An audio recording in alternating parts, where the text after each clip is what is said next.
ইসলাম স্বার্থপরতার ধর্ম নয়, ইসলাম আত্মকেন্দ্রিকতার ধর্ম নয়, ইসলাম ব্যক্তি স্বার্থের ধর্ম নয়, ইসলাম সামাজিক স্বার্থের ধর্ম।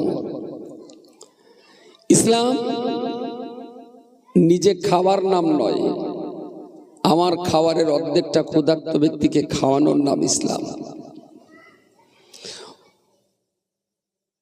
আগুন তো লাগাতে পারে পৃথিবীতে অনেকেই, নেভানোর দায়িত্বটা মুসলমানদের নিতে হয়। ঝগড়া তো বহু লোক বাঁধাতে পারে, মেটাবার দায়িত্বটা মুসলমানদের নিতে হয়। কেড়ে তো বহু লোক খেতে পারে, ক্ষুধার্ত ব্যক্তির খাওয়ানোর দায়িত্বটা মুসলমানদের নিতে হয়। খুন তো বহু মানুষ করতে পারে, হসপিটালে চিকিৎসার দায়িত্বটা মুসলমানদের নিতে হয়। কুনতুম খায়রা উম্মাহ, কুনতুম খায়রা উম্মাহ। আল্লাহ বলেছেন আসমানের নিচে আর জমিনের উপরে সাদা কালো লম্বা বেটে শিক্ষিত অশিক্ষিত হিন্দু মুসলিম শিখ ইসাই খ্রিস্টান বৌদ্ধ নাসারা পার্সিয়ান যেই হোক না কেন, আল্লাহ তাম দুনিয়ার ভিতরে কুনতুম খায়রা উম্মাহ, আল্লাহ ভালো দল হিসাবে বাছাই করেছেন মুসলমানদের। বলুন সকলে সুবহানাল্লাহ সুবহানাল্লাহ। আমাদের সেই মুসলমানিত্বটাকে টিকিয়ে রাখতে হবে।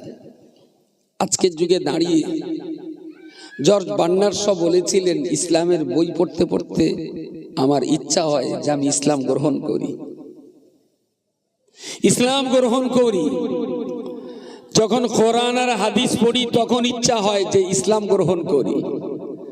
যখন মুসলিম জাতটাকে দেখি তখন মনে হয় না, এদের ভিতরে যাওয়া যাবে না।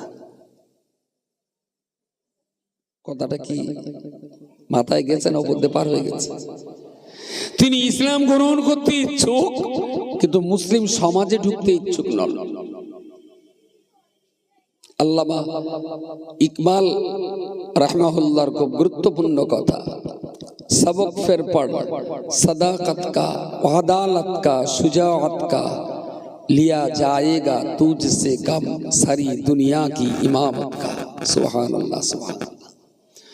বলেছেন সততা নিষ্ঠা আদর্শে আর বীরত্বের সেই পুরনো পড়াগুলো আরেকবার যদি আমরা পড়ি জীবন তৈরি করতে পারি, তাহলে পৃথিবীর প্রত্যেকটা জায়গার নেতৃত্ব আর মাতব্বরির দায়িত্ব আল্লাহ মুসলমানদের হাতে তুলে দেবেন। সুবহানাল্লাহ। আমরা সেই জায়গায় আজ বড্ড লাঞ্ছনা গঞ্জনা অবমাননা জীবনযাপন করতে হচ্ছে। কেন? শুধুমাত্র নিজের জায়গাটা আমরা নিজেরাই হারিয়ে ফেলেছি। রেজিস্ট্রি অফিসে যাবেন, তিন ধরনের মানুষকে দেখতে পাবেন। জমি রেজিস্ট্রি অফিস, কেউ জমি বেচে রেজিস্ট্রি অফিসে যায়, যেই কেউ জমি কিনতে রেজিস্ট্রি অফিসে যায়, আর যিনি কেনা আর বেচার দলিলে সিগনেচার করেন হাকিম, উনিও রেজিস্ট্রি অফিসে যান। সম্মান বেশি কার? বাহ, তাহলে বুদ্ধিটা তো সবার আছে, ভুলবো কে কারা? তাহলে জমি বেচে যে সে জায়গায় আমি যাই, জমি কেনেন যিনি সে জায়গাতেও আমার যাওয়া আছে, কিন্তু যার সিগনেচারে জমি রেজিস্ট্রি হয় হাকিমের জায়গাটায় মুসলমানদের বড় অভাব হয়ে গেছে। থানায় তিন ধরনের লোক যায়, কেউ মারে, আর কেউ মার খায়, আর কেউ কেস নেয়। মারা লোক যায় আসামি হিসাবে, মার খাওয়া লোক যায় ফরিয়াদি হিসাবে, আর কেস লেখার জন্য থানায় আছে বড় বাবু সেজে বাবু ও সিআইসি। তিনটের ভিতরে সম্মান বেশি কার? যে কেস লেখে। আমাদের ভিতরে মারা লোকও আছে, মার খাওয়া লোকও আছে, কেস লেখার লোকটার বড় অভাব। জাতির ইজ্জতে কানি শেষ। যতদিন পর্যন্ত সম্মানের জায়গায় মুসলমানদের দখল না হবে ততদিন পর্যন্ত এ জাতি সম্মানের জায়গা ফিরে পাবে না। আচ্ছা, পুলিশ হতে গেলে প্রতিদিন কমান্ডেল করে বিড়ি খাতি হয়? কোন যোগ্যতায় পুলিশ হওয়া যায়? তেরঙ্গা খালি না গুটকা খালি? কি লেখাপড়া? আর হাকিম হতে গেলে কত টাকা করে গাঁজা খাতি হয়? হাকিম লেখাপড়া করলে। তাহলে যে লেখাপড়া করে পুলিশ হয়, যে লেখাপড়া করে ওসিআইসি হয়, যে লেখাপড়া করে ডব্লিউবিসিএস অফিসার, বিডিও, এসডিও, ডিজিআইজি তৈরি হয়, মুসলমান সে লেখাপড়ার জায়গায় যায়নি। মুসলমান টেন্ডার নেছে তেরঙ্গা, খৈনি, গুটকা, চুটকি, বিড়ি, এই কোম্পানিগুলো বাঁচাবার টেন্ডার মুসলমানরা নেছে। মুসলমানরা যদি গুটকা খাওয়া ছেড়ে দেয়, টোটাল কোম্পানিটাই উঠে যাবে। কিরম মনে হয়? খুব ভুল বলছি আমি? আপনি চারপাশে দেখুন, হিন্দু লোক কটা তেরঙ্গা, শেখর, গুটকা, চুটকি খাচ্ছে? কটা হিন্দু খাচ্ছে? খুব রেয়ার, শতকরা একটা দুটো। আর মুসলমানদের খুব রেয়ার, শতকরা একটা দুটো বাদ যায়। ওরাও একটা দুটো, আমাদেরও একটা দুটো। এই জায়গায় দাঁড়িয়ে এই সমাজটাকে বাঁচাবেন কিভাবে? শুধু আমি বেঁচে জান্নাতে যাব এটা হবে না, শুধু আপনি নামাজ পড়ে জান্নাতে যাবেন এটা হবে না, শুধু আপনি রোজা করে জান্নাতে যাবেন আর আমি হজ করে জান্নাতে যাব এটা হবে না। আল্লাহ পাক রব্বুল আলামিন কোরআন শরীফে পরিষ্কার করে বলেছেন, কু আনফুসাকুম ওয়া আহলিকুম নারা। হে পৃথিবীর ঈমানদার মানুষেরা, আমি আল্লাহ তোমাদিগের জন্য বলছি, তোমরা ঈমান যখন গ্রহণ করেছো, ইসলাম যখন কবুল করে নিয়েছো, তাহলে ঈমানের কলমা পড়ার পরেতে তোমাদের নিজেদের দায়িত্বে তোমরা জাহান্নাম থেকে বেঁচে যাও, নিজেরা জাহান্নাম থেকে বাঁচো, এবং তোমার সন্তানাদি, তোমার প্রতিবেশী, তোমার মহল্লাবাসী, তোমার গ্রামবাসী যারা জাহান্নামের পথে রয়েছে, ওদেরকেও তুমি জাহান্নাম থেকে বাঁচাও। তাহলে ঈমানের কলমা পড়ার কারণে আমার উপরে দুটো দায়িত্ব চেপে গেল। জাহান্নাম থেকে আমাকে বাঁচতে হবে, আমার পরিবার, আমার প্রতিবেশী, আমার গ্রাম, আমার মহল্লার জাহান্নামের মানুষগুলোকে বাঁচিয়ে আল্লাহ পাকের জান্নাতের রাস্তা দেখাতে হবে। ঈমানের কলমা পড়ার কারণে আল্লাহ পাক আমাদিগকে এই দুইটা দায়িত্ব দিয়েছেন। কোন লোক নিজে বেঁচে জান্নাতে যেতে পারবে না, পারবে না, পারবে না। নিজেকেও বাঁচতে হবে, আর যাদের দায়িত্ব আছে, প্রতিবেশী, পরিবার, মহল্লার যত মানুষ, তাদেরকেও বাঁচানোর দায়িত্ব ইমানদারের। ইমানদারের বলবেন তাহলে বাড়ির ভাত খেয়ে মনের মোষ তাড়াবো? প্রশ্ন আসে যে আমি নামাজ পড়লাম তাতে হলো না, ভদ্র নামাজ পড়াতে হবে, বাপি পল্টু ওরেও নামাজ পড়াতে হবে, গোলাম আলী, গোলাম রসুল ওরেও তোমার পড়াতে হবে। তাহলে এত চাপ আমি নিতে পারবো না। যদি ইমানদার হয়ে এত চাপ নিতে না পারেন, তাহলে আপনার জন্য দুটো রাস্তা খোলা আছে। নাক আর গাল দুটো বন্ধ করে বেঁচে থাকুন, কোনো দায়িত্ব নিতে হবে না। নাক আর গাল 3 মিনিট চেপে ধরে জীবন যাপন করুন, আপনার কোনো দায়িত্ব নিতে হবে না। এই কাজটা করতে পারলে দায়িত্ব থেকে ছুটি পাবেন, আর একটা কাজ করলে দায়িত্ব থেকে ছুটি পাওয়া যাবে। আপনার নাম কামাল উদ্দিন, আমি 100 টাকা দেবো, বসে কোর্টে গিয়ে বলবেন আমি কমল দাস হব। কামাল থেকে চেঞ্জ করে কমল দাস হবেন, আর কোনো দায়িত্ব, কোনো দায়িত্ব। ইমানদার হয়ে বাঁচবেন অথচ দায়িত্ব নেবেন না, এটা কখনো হবে না। ইমানদার হলে ইমানি দায়িত্ব আপনাকে নেওয়াই লাগবে। আপনি ইমানদার হয়ে আল্লাহর জান্নাতে যাবেন, অথচ পৃথিবীতে আপনার ঘাড়ে কোনো দায়িত্ব থাকবে না, এটা কখনো হতে পারে না।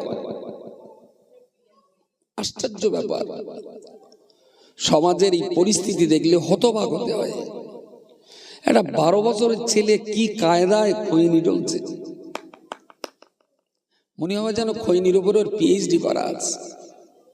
আমি খুব ভালো করে দেখি, ওই ডালার ভেতরে আঙুল দিয়ে প্রথমে খৈনির এরকম ধান মেলে দেওয়া পায় না, উঠোনে মেলে দেয় বীজে খৈনি, বেশ শুকিয়ে যাবে, এবার ওতে মাল দেবে, দিয়ে আবার ঠিক এরম 2 আঙুল দিয়ে টিপে ধরে এই আঙুল দিয়ে এরম করে করে ওগুলো কুচি করে নেলে, গুঁড়ো গুঁড়ো করে নেলে, না এইবারে ডলা হবে। অনেক সময় ডলে ডলে এরম মেরে হবে না, আবার এরম করে নেবে, বেশ পাক পোক দিয়ে এরম 2 আঙুল দিয়ে ধরার কাজ দেখে, 2 আঙুল দিয়ে এরম ভাবে ধরে, দারুণ সুন্দর সিস্টেম। 12 বছরের বাচ্চাটা খৈনি খাচ্ছে, রাস্তা দিয়ে ইমাম সাহেব গেল, প্রধান গেল, মেম্বার গেল, হাজি গেল, ডাক্তার গেল, সবজির দোকানদার গেল, চার দোকানদার গেল, এর গা মুখী এমন পক্ষঘাত হয়েছে, ওর একবারও বলল না যে কুচি এই বয়সে তুই নেশা করতেছিস, এই বয়সে? আচ্ছা, এটা কি মানুষের রাজত্ব না হনুমানের রাজত্ব? বলেন বলেন, আমরা সবাই তো দায়িত্বশীল। প্রিয় নবী আমার হাদিস শরীফের ভিতরে বলেছেন, বাবা সাহাবী, মান রাআ মিনকুম মুনকারান ফালিয়ুগাইয়িরহু বিয়াদিহি ফাইন লাম ইস্তাতি ফাবিলিসানিহি ফাইন লাম ইস্তাতি ফাবিকলবিহি ওয়া যালিকা দাফুল ঈমান। নবী আমার বললেন, বাবা সাহাবী, তোমাদের সমাজ জীবনে, ব্যক্তি জীবনে, পারিবারিক জীবনে তোমাদের সামনে কোনো অন্যায় অপকর্ম যদি করতে দেখো, আমি রাসূল তোমাদের জন্য বলছি, তোমার সামনে কোনো অপকর্ম যখন ঘটতে থাকবে, আমি রাসূল বলছি, তুমি হাত দিয়ে বাধা প্রদান করবে। ফাইন লাম ইস্তাতি, যদি তুমি হাত দিয়ে বাধা দিতে না পারো, ফাবি কলবিহি, তোমার জবান দিয়ে তুমি প্রতিরোধ করার চেষ্টা করবে। হাত আর জবান কোনোটাই যদি কাজে লাগাতে না পারো, অন্তর দিয়ে খারাপটাকে ঘৃণা করে তার থেকে তুমি দূরে থাকো। যে কোনো ধরনের খারাপই যদি সমাজের হয়, তাহলে ইমানদার মানেই তার দায়িত্ব হাত দিয়ে বাধা দেওয়া। এটা করো না, এটা খারাপ জিনিস। ধরুন হাতে প্যারালিসিস হয়েছে, হতেই পারে, হাত চালাতে পারছি না, তাহলে তুমি গাল দিয়ে চিৎকার করো যে ওই জায়গাটাই সর্বনাশ হচ্ছে, তোমরা যে যা আমার কথা শুনতে পাচ্ছ তাড়াতাড়ি করে সে সর্বনাশটা ঠেকাও। তা তো কাজ হতে পারে। আমার হাত নেই, কিন্তু জবান আছে, জবান দিয়ে আমি 5টা মানুষ জমা করে বলতে পারি এই কাজটা খারাপ করো না।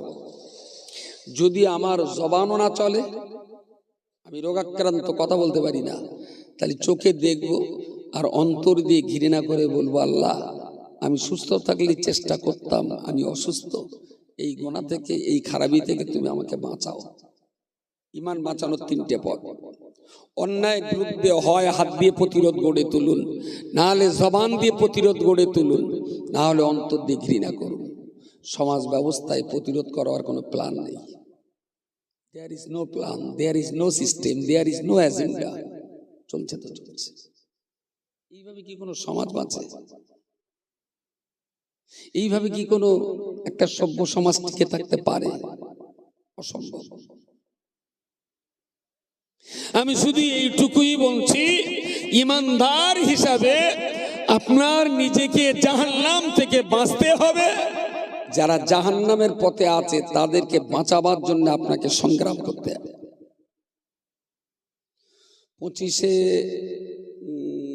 ডিসেম্বর বড়দিন, 1 জানুয়ারি নববর্ষ, 26শে ডিসেম্বর 26শে জানুয়ারি প্রজাতন্ত্র দিবস। বিশাল একটা ফিস্টির, একটা 400-র সাথে গাড়ি, 9টা ছেলে আর 7টা ডিজে।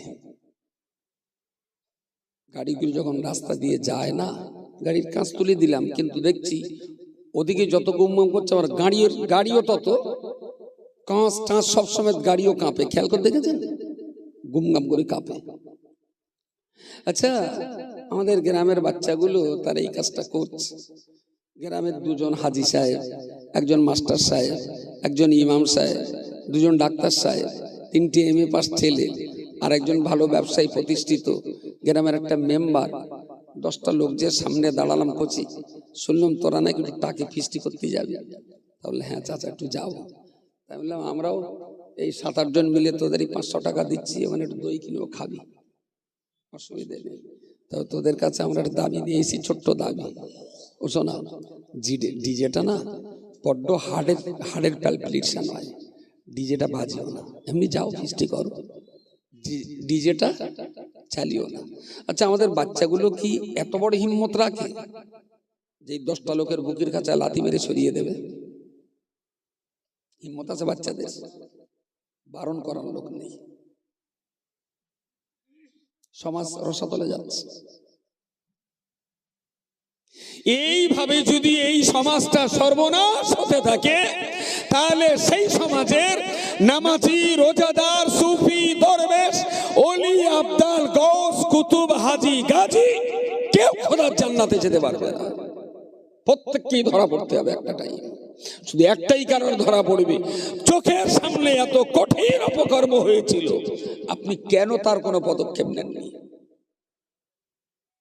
এটাও ইসলাম। কিন্তু খুবই দুর্ভাগ্য আমাদের, ইসলামটা আমরা বোঝার চেষ্টা করলাম না।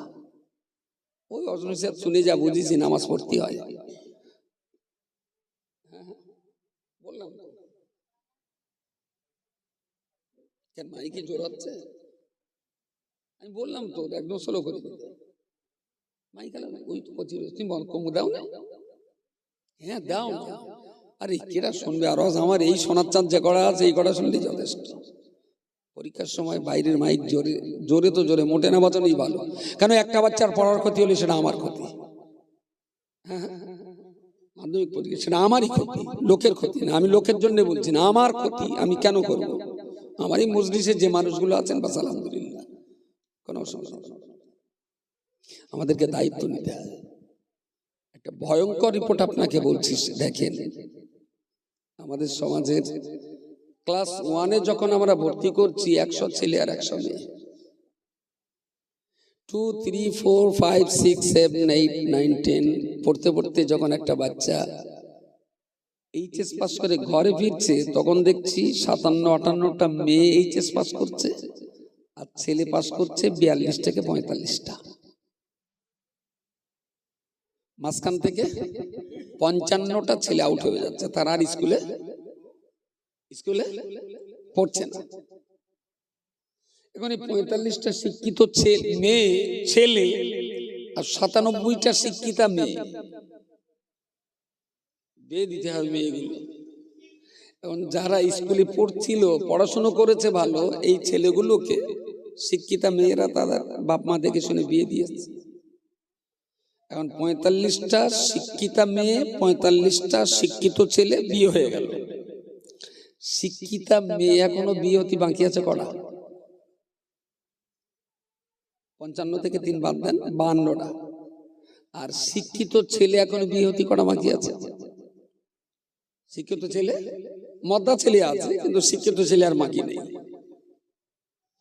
এই শিক্ষিতা মেয়েগুলোকে বিয়ে দেওয়ার জন্য কেউ বিয়ে পড়ছে, কেউ মাস্টার্স করছে, কেউ বিএসসি পড়ছে। ওর বাপ দেখলো মেয়ে আমার সায়না হয়েছে, কলেজে পড়ছে, পড়ুক, বিয়েটা দিয়ে রাখি, দিনকাল ভালো না। তা ছেলে দেখে এসে পছন্দ হয়েছে, বাড়ি এসে বউডারে বললো এরকম ছেলে দেখেছি, পছন্দ হয়েছে, উকিল বলছিল ওরা পরশুদিন দেখতে আসবে। তা ভালো, 4-5 জন দেখতে গেল, ছেলে বন্ধু বান্ধব নেই। তা জানলার উপর থেকে মেয়েটা আব্বাকে জিজ্ঞেস করছো, আব্বা তোমার জামাই কোনটা? তা বলতো ওই প্যান পরে আছে, উরতের কাজ যেটা ফাঁসানো প্যান, ওইটা। উরতের কাজ ছেঁড়া, হয়তো ঘুরিয়ে বসলি ফাঁসাও ছেঁড়া আছে, সেটা দেখা যায়নি। মেয়েটা একটু করে ভেবে নিলে যে ইরির সঙ্গে আমার ঘর করতে হবে। বাবা তা তোমার ইচ্ছে জামাই লেখাপড়া কতটা জানে বা? তা বলছে ওই 3তে পড়তে পড়তে মাস্টারের মাথায় ইট বেরোলে তারপর আর চাইনি। বলছে এখন কি করে? বলছে ওর দিল্লি কারখানা আছে, 2 তলা বাড়ি আছে, প্রচুর টাকা রোজগার করে। বেশ দেখে শুনে মেয়েটা সামনে এলো, কথাবার্তা হলো। সন্ধ্যার পর উকিলের ফোন করেছে মেয়েটা, বলছে কাকু একটা কথা বলবো। তা বলছে বলো মা। তা বলছে ওই যে শফিকুল আমার দেখতে এসেছিল, শফিকুল এমনি কিরকম ছেলে? বলছে মা ও ছেলে খুব ভালো ছেলে। তা বলছে অন্য কোনো খারাপটা? তাহলে খারাপ টারাপ কিছু না, ও একটু মাঝে মাঝে একটু পান খায়। তা বলছে এই বয়সে আবার পান? শুধু পান খায় না, বলছে না একটু 300 জর্দা খায়। বলছে এই 22-24 বছরে 300 জর্দা খায়, বলছে গালে একটু গন্ধ হয়, তাই জর্দা না খেলে তো গালের গন্ধ কাটে না। বলছে গাল গন্ধ হয় কিসে? বলছে একটু পেঁয়াজ খায়, তাই পেঁয়াজ রোজ পেঁয়াজ খাতে হয়? বলছে না রোজ খায় না, ওই যেদিন বিকেলে একটু চপ টপ খায় সেই দিন চপ আর পেঁয়াজ খায়।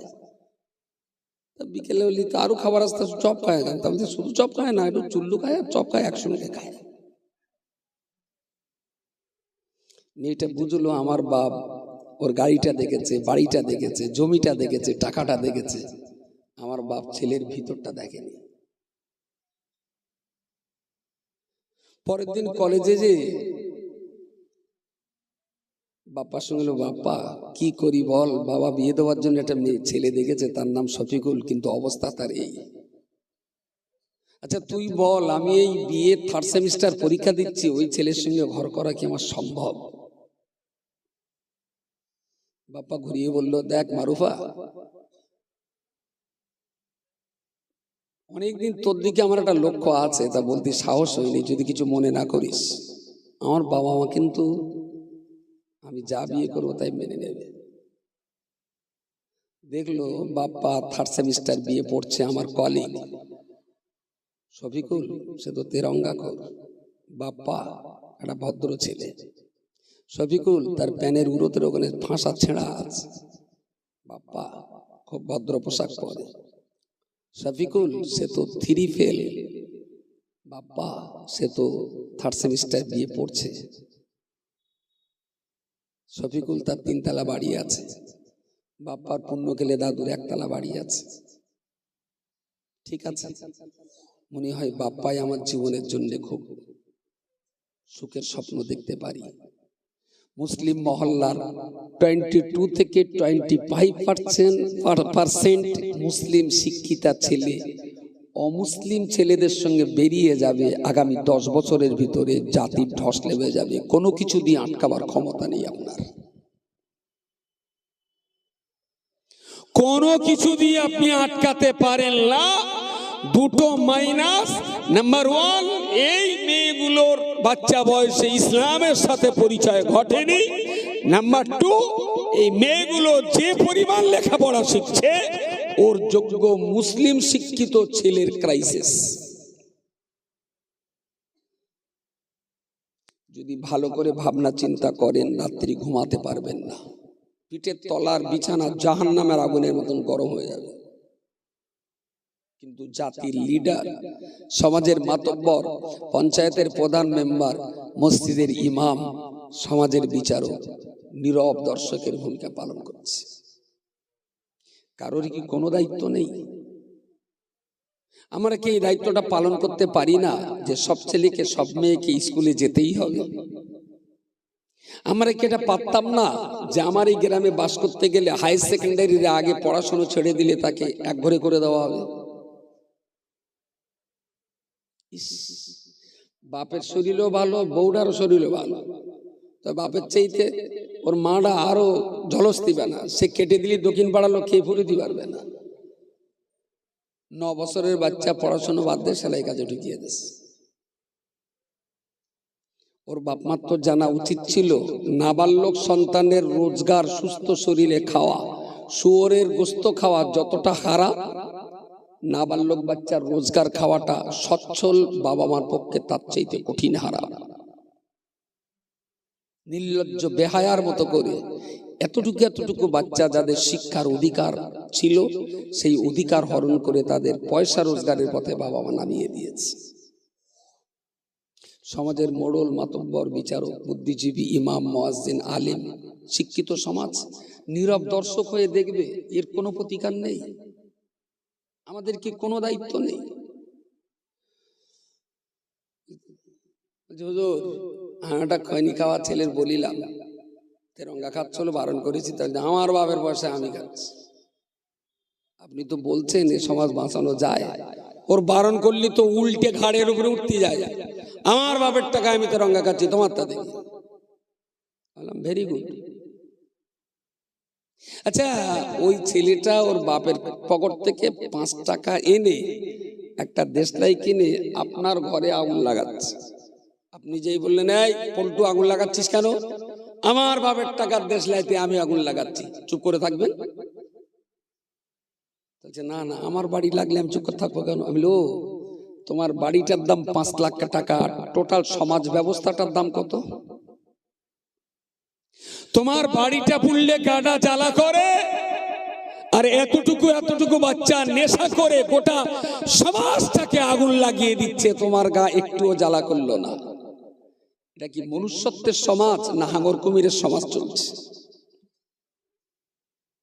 আমি খুব বিনয়ের সঙ্গে বলছি, যিনি যে স্টেজে আছেন, যিনি যে লেভেলে আছেন, যিনি যে ক্যাটাগরিতে আছেন, আপনার লেভেল ক্যাটাগরির মর্যাদা বজায় রেখে দিয়ে ঠোঁট খুলুন, কথা বলুন, সমাজটাকে বাঁচাবার জন্য সবাই এগিয়ে আসুন। এ সমাজের যে ঢসলাবা শুরু হয়েছে, আগামী 2-10 বছর যদি আমরা লড়াই সংগ্রাম না চালাতে পারি, তাহলে কিন্তু এখন সবে মাত্র ক্যাঁকড়ার চালা দিয়ে খালের পানি গ্রামে ঢুকছে। এই গর্ত কিন্তু ধীরে ধীরে ধীরে ধীরে নোনা পানিতে চালাটা বড় হবে। এখন সবাই মিলে হাতে করে পানি দিলে, ওটা হাতে করে মাটি দিলে আটকানো যাবে। 10 বছর পরে ওই চালা বিরাট আকার ধারণ করে যখন ঢস লেবে যাবে, তখন জেসিপি দিয়ে মাটি রেখেও, মাটি দিয়েও আটকানো যাবে না। প্রত্যেকটা মানুষ কম বেশি আমরা দায়িত্বশীল, অল্প বিস্তর আমরা কর্তব্য পরায়ণ। সবাইকে বলছি, নিজে নামাজ পড়ুন, কোরআন পড়ুন, ছেলে মেয়েদেরকে পরামর্শ দিন। গ্রামের সবাইকে স্কুলে যেতে হবে, সব ছেলেকে সব মেয়েকে স্কুলে পড়তেই হবে, সব ছেলেকে সব মেয়েকে মক্তবে পড়তেই হবে। যে সমস্ত মসজিদে মক্তব নেই, সেই মসজিদগুলোকে মক্তব করতে হবে। গ্রামে গ্রামে কমিটি তৈরি করতে হবে। যাদের বাচ্চা স্কুলে যায় না, তাদের বাপ মাকে বলতে হবে বাচ্চাগুলোকে স্কুলে পাঠাও, ঘুম ভাঙাতে হবে। যে সমস্ত ছেলে পিলে নাবালক অবস্থায় কাজে ঢুকে গেছে, বাপ মাকে বলতে হবে। আমি একটা ছেলেরে বলেছিলাম, কোন একটা সেলাই মেশিনে কারখানায় গিয়েছি, তাদের ছোট্ট বাচ্চা, দেখতে একদম ফ্রেশ চেহারা। আমি বললাম তুই এখানে কেন? তাহলে তো হুজুর আমি সুতো কাটা কাজ করি। তার মানে জামা রেডি হয়ে যাওয়ার পরে বাড়তি সুতোগুলো কাঁচি দিয়ে কেটে দিয়ে ফ্রেশ কর। তা আমি ওর মহাজনটার ডেকে বললাম, তুমি বাচ্চা বাচ্চা ছেলেদের কাজে নিচ্ছ, এদের এখন পড়ার টাইম। তাহলে তো হুজুর বিশ্বাস করুন, ও যা বদমাইশি করে, আমি কাজে নিছি বলে বদমাইশ একটু কম আছে, ও ছেড়ে দিলি না আরো বিরাট বদমাইশ তৈরি হবে, সেই জন্যই কাজে নিস। আমি বলি তোর বাপ? তাহলে ওই পাশে বাড়ি ডাক দিনি, বাপের ডাকলো, আমি তোমার ছেলে স্কুলে পড়াও না? তাহলে ও সোরের বলিতা যায় না, ঠিক বাসাটাই দেখো, ও সোরের বলিতা যায় না, মানে ভালো যায় না। তা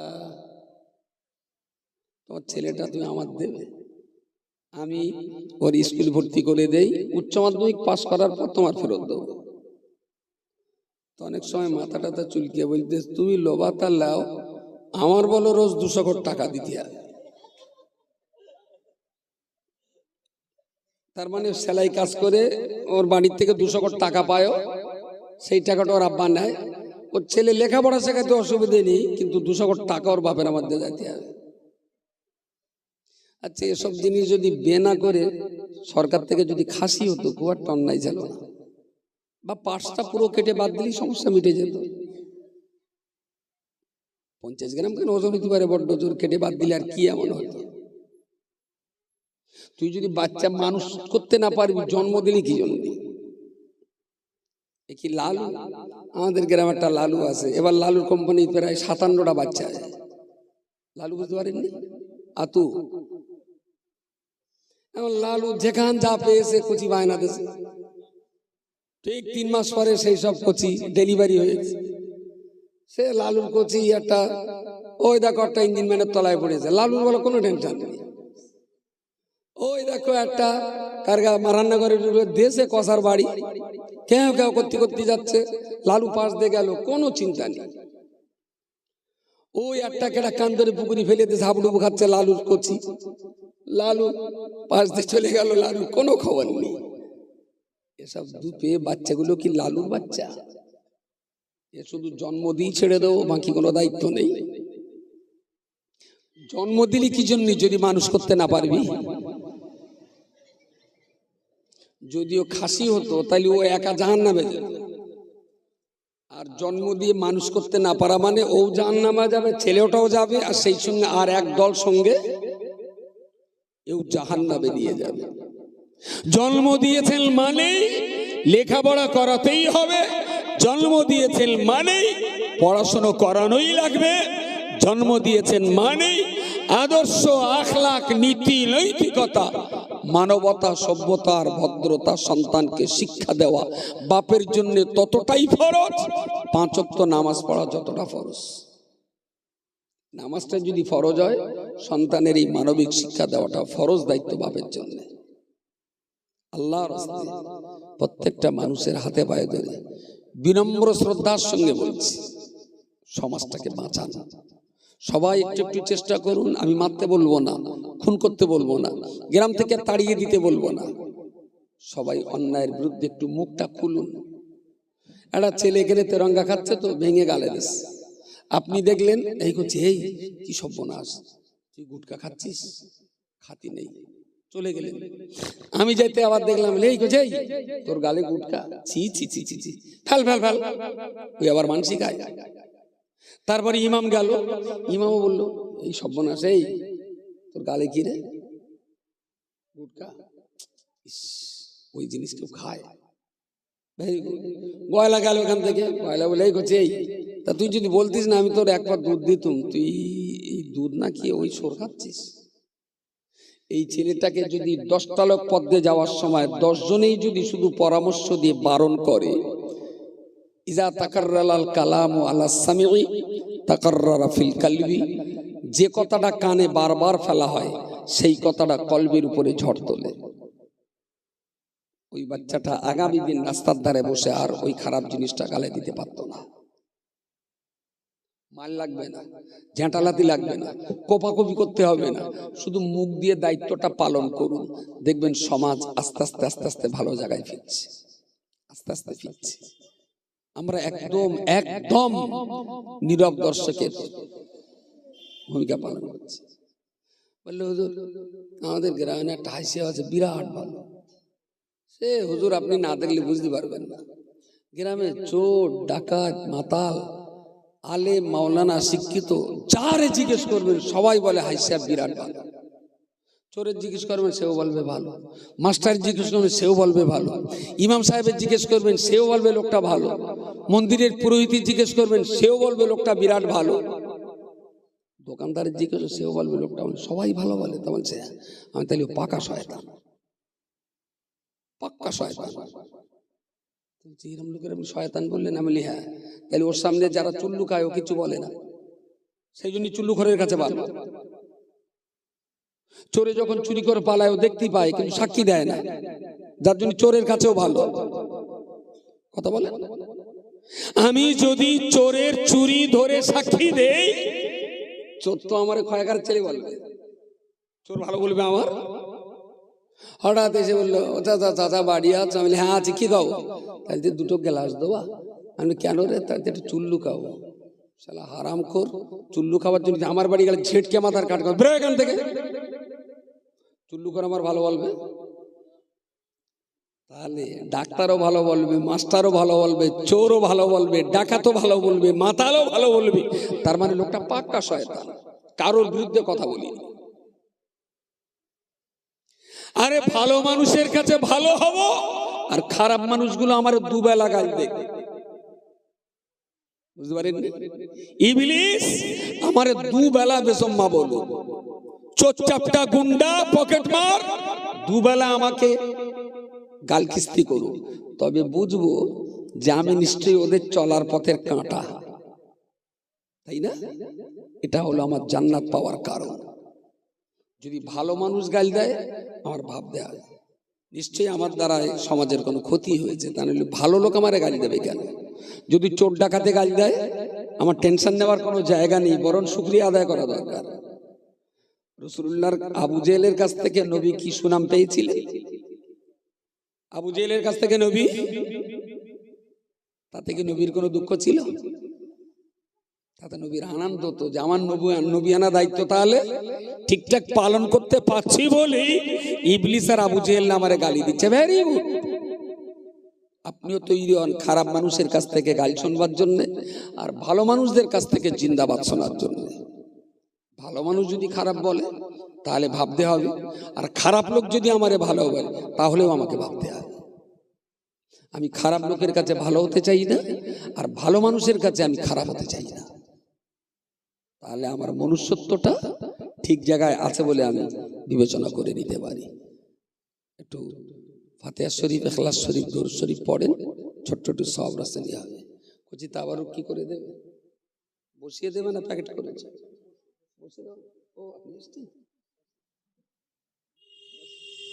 একটু ফাতিহা শরীফ, দরুদ শরীফ, ইখলাস শরীফ তেলাওয়াত করেন, একটু সওয়াব রাস্তা নিয়ে হবে। বিসমিল্লাহির রহমানির রহিম। আলহামদুলিল্লাহি রাব্বিল আলামিন আর রহমানির রহিম মালিকি ইয়াউমিদ্দিন ইয়্যাকা না'বুদু ওয়া ইয়্যাকা নাস্তাঈন ইহদিনাস সিরাতাল মুস্তাকিম সিরাতাল লাযীনা আন'আমতা আলাইহিম গায়রিল মাগদুবি আলাইহিম ওয়ালাদ-দাল্লিন। বিসমিল্লাহির রহমানির রহিম। কুল হুয়াল্লাহু আহাদ আল্লাহুস সামাদ লাম ইয়ালিদ ওয়া লাম ইউলাদ ওয়া লাম ইয়াকুল লাহু কুফুয়ান আহাদ। বিসমিল্লাহির রহমানির রহিম।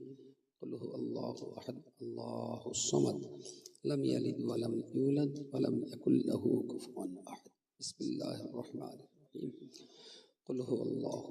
আখলাক, নীতি, নৈতিকতা, মানবতা, সভ্যতা আর ভদ্রতা সন্তানকে শিক্ষা দেওয়া বাপের জন্য ততটাই ফরজ, 5 ওয়াক্ত নামাজ পড়া যতটা ফরজ। নামাজটা যদি ফরজ হয়, সন্তানের এই মানবিক শিক্ষা দেওয়াটা ফরজ দায়িত্ব বাপের জন্য। আল্লাহর রাস্তায় প্রত্যেকটা মানুষের হাতে পায়ে ধরে বিনম্র শ্রদ্ধার সঙ্গে বলছি, সমাজটাকে বাঁচান। সবাই একটু একটু চেষ্টা করুন। আমি মারতে বলবো না, খুন করতে বলবো না, গ্রাম থেকে তাড়িয়ে দিতে বলবো না। সবাই অন্যায়ের বিরুদ্ধে একটু মুখটা খুলুন। একটা ছেলে এখানে তেরঙ্গা খাচ্ছে তো ভেঙে গালে দিস, আপনি দেখলেন এই করছে, এই কি সর্বনাশ, তুই গুটকা খাচ্ছিস? খাতি নেই, চলে গেলেন। আমি যাইতে আবার দেখলাম এই করছে, এই তোর গালে গুটকা, ছি ছি ছি ছি ছি, ফেল ফেল ফেল। ওই আবার মানসিক আয়। তারপরে ইমাম গেল, ইমামও বললো এই সর্বনাশ, এই তোর গালে কি রে? গুটকা। ওই জিনিস কেউ খায়? গয়লা গেল ওখান থেকে, গয়লা বলে এই করছে, এই তা তুই যদি বলতিস না আমি তোর একবার দুধ দিতুম, তুই এই দুধ না খেয়ে ওই সর খাচ্ছিস। এই ছেলেটাকে যদি 10টা লোক পদ্মে যাওয়ার সময় 10 জনেই যদি শুধু পরামর্শ দিয়ে বারণ করে, ইজা তাকাররালাল কালামু আলা সামিঈ তাকাররারা ফিল কলবি, যে কথাটা কানে বারবার ফেলা হয় সেই কথাটা কলবের উপরে ঝড় তোলে। ওই বাচ্চাটা আগামী দিন রাস্তার ধারে বসে আর ওই খারাপ জিনিসটা গালে দিতে পারতো না। মাল লাগবে না, ঝাঁটালাতি লাগবে না, কোপাকুপি করতে হবে না, শুধু মুখ দিয়ে দায়িত্বটা পালন করুন। দেখবেন সমাজ আস্তে আস্তে আস্তে আস্তে ভালো জায়গায় ফিরছে, আস্তে আস্তে ফিরছে। আমরা একদম একদম নীরব দর্শকের ভূমিকা পালন করছি। বললে হুজুর আমাদের গ্রামে একটা হাসিয়া আছে বিরাট ভালো। সে হুজুর আপনি না দেখলে বুঝতে পারবেন না। গ্রামে চোর, ডাকাত, মাতাল, আলে, মাওলানা, শিক্ষিত যারে জিজ্ঞেস করবেন সবাই বলে হাসিয়া বিরাট ভালো। চোরের জিজ্ঞেস করবেন সেও বলবে ভালো, মাস্টার জিজ্ঞেস করবেন সেও বলবে ভালো, ইমাম সাহেবের জিজ্ঞেস করবেন সেও বলবে লোকটা ভালো, মন্দিরের পুরোহিত জিজ্ঞেস করবেন সেও বলবে লোকটা বিরাট ভালো, দোকানদারের জিজ্ঞেস সেও বলবে লোকটা ভালো। সবাই ভালো বলে। তা বলছে আমি তাহলে পাকা শয়তান, পাক্কা শয়তান। এরকম লোকের আপনি শয়তান বললেন? আমি বলি হ্যাঁ। তাহলে ওর সামনে যারা চুল্লু খায় ও কিছু বলে না, সেই জন্য চুল্লুখোরের কাছে ভালো। চোরে যখন চুরি করে পালায় ও দেখতে পায় কিন্তু সাক্ষী দেয় না, যার জন্য চোরের কাছেও ভালো। কথা বলে, আমি যদি চোরের চুরি ধরে সাক্ষী দেই, চোর তো আমার ক্ষয়কার ছেলে বলবে, চোর ভালো বলবে আমার। হঠাৎ এসে বললো চাচা চাচা বাড়ি আছে? আমি হ্যাঁ আছে, কি খাও? তাহলে 2টো গ্লাস দেওয়া। আমি কেন রে? তাহলে একটু চুল্লু খাও। শালা হারাম খোর, চুল্লু খাবার জন্য আমার বাড়ি গেলে ঝেটকে মাথার কাট কর, বেরো এখান থেকে। চুল্লু করে আমার ভালো বলবে, তাহলে ডাক্তারও ভালো বলবে, মাস্টারও ভালো বলবে, চোরও ভালো বলবে, ডাকাতও ভালো বলবে, মাতালও ভালো বলবে, তার মানে লোকটা পাক্কা শয়তান, কারোর বিরুদ্ধে কথা বলি। আরে ভালো মানুষের কাছে ভালো হব, আর খারাপ মানুষগুলো আমার দুবেলা গাল দেবে, বুঝতে পারেন? ইবলিস আমার দুবেলা বেসম্মা বলবো, চোরচাপটা গুন্ডা পকেটমার, দুবেলা আমাকে গাল কিস্তি করো, তবে বুঝবো যে আমি নিশ্চয়ই ওদের চলার পথের কাঁটা, তাই না? এটা হলো আমার জান্নাত পাওয়ার কারণ। যদি ভালো মানুষ গাল দেয়, আমার ভাব দেয়া নিশ্চয়ই আমার দ্বারা সমাজের কোনো ক্ষতি হয়েছে, তা নইলে ভালো লোক আমারে গালি দেবে কেন?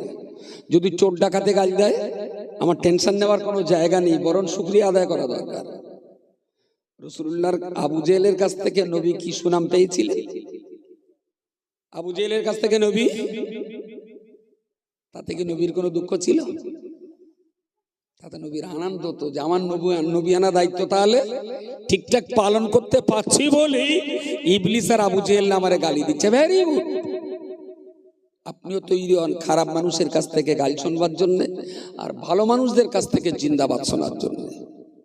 ভালো মানুষ যদি খারাপ বলে তাহলে ভাবতে হবে, আর খারাপ লোক যদি আমারে ভালো বলে তাহলেও আমাকে ভাবতে হবে। আমি খারাপ লোকের কাছে ভালো হতে চাই না, আর ভালো মানুষের কাছে আমি খারাপ হতে চাই না। তাহলে আমার মনুষ্যত্বটা ঠিক জায়গায় আছে বলে আমি বিবেচনা করে নিতে পারি। একটু ফাতিহা শরীফ, ইখলাস শরীফ, দরুদ শরীফ পড়েন, ছোট্ট একটু সওয়াব রাস্তা নেওয়া হবে। কুচি তাবারুক কি করে দেবে? বসিয়ে দেবে না প্যাকেট করেছে? বসিয়ে দাও। ও আপনি এসেছেন? একটু ফাতিহা শরীফ, দরুদ শরীফ, ইখলাস শরীফ তেলাওয়াত করেন, একটু সওয়াব রাস্তা নেওয়া হবে। বিসমিল্লাহির রহমানির রহিম। আলহামদুলিল্লাহি রাব্বিল আলামিন, আর রহমানির রহিম, মালিকি ইয়াউমিদ্দিন, ইয়্যাকা না'বুদু ওয়া ইয়্যাকা নাস্তাঈন, ইহদিনাস সিরাতাল মুস্তাকিম, সিরাতাল লাযীনা আন'আমতা আলাইহিম, গায়রিল মাগদুবি আলাইহিম ওয়ালাদ-দাল্লিন। বিসমিল্লাহির রহমানির রহিম। কুল হুয়াল্লাহু আহাদ, আল্লাহুস সামাদ, লাম ইয়ালিদ ওয়া লাম ইউলাদ ওয়া লাম ইয়াকুল লাহু কুফুয়ান আহাদ। বিসমিল্লাহির রহমানির রহিম। কুল হুয়াল্লাহু আহাদ, আল্লাহুস সামাদ, লাম ইয়ালিদ ওয়া লাম ইউলাদ ওয়া লাম ইয়াকুল লাহু কুফুয়ান আহাদ। বিসমিল্লাহির রহমানির রহিম। কুল হুয়াল্লাহু